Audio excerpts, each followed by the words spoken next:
سبب هذا تسمع حديث من لا يحب أن تسمع حديث، التجسس على الناس. يا إخوة نحن على خطر، نحن نعيش على خطر. من يؤمننا من هذه الأنواع من العذاب يا إخوة؟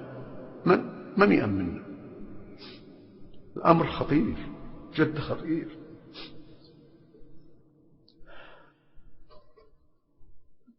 الأمر والله خطر. ليتنا ما خلقنا ولا رأينا الدنيا، ليتنا كنا حجار نادي الحجار في هذه الجبال ولا رأينا الدنيا ولا عرفناها.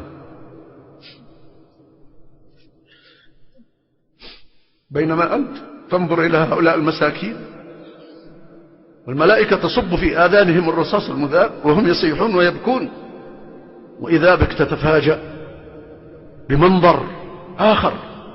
جمهور من المسلمين من الرجال والنساء قد برزوا من عصاة المسلمين، قد برزوا وقد اندلعت ألسنتهم، وألسنتهم تحولت من لحم إلى نار ملتهبة، وهم يصيحون يبكون. هذه ألسنتهم أصبحت عذابا عليهم.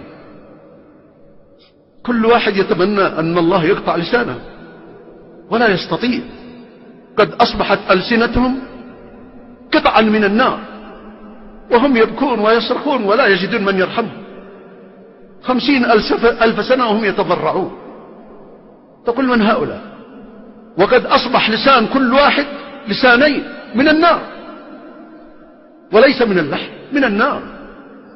كيف؟ قل لي بربك، عندما يصبح لسان العبد عذابا عليه لا يستطيع أن يتخلص منه، ولا يبرد عذابه ولا يهدأ عذابه، ما يدري كيف يعمل.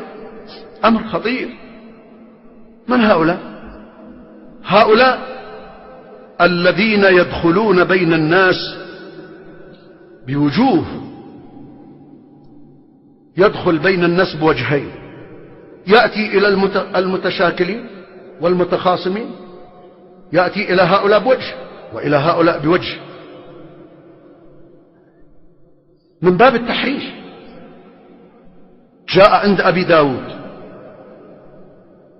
والبخاري في الأدب المفرد وأبي يعلى وغيرهم من حديث عمار بن ياسر رضي الله عنهم قال: قال رسول الله صلى الله عليه وعلى آله وسلم: من كان له لسانان في الدنيا، من كان له وجهان في الدنيا كان له لسانان من نار يوم القيامة.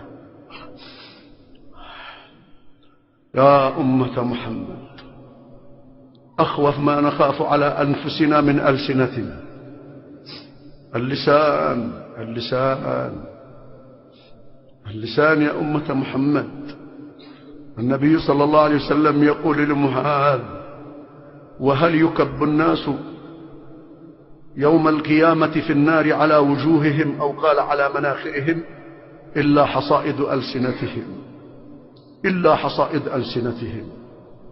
اللسان يا أمة محمد، اللسان. سئل النبي صلى الله عليه وسلم عن أكثر ما يدخل الناس النار، قال: الفم والفرج. اللسان، احذر من لسانك. كم من شخص يطلق للسانه العنن ولا يتورع.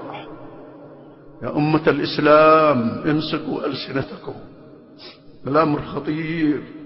قل لي بربك، لو نظرت إلى رجل واحد قد أصبح لسانه لسانين، مقطوع نصفين في الدنيا، وهو لحم لسان لكن قد قطعوه نصفين، كيف سيكون منظره حين يندلع لسانه وهو مقطوع نصفين؟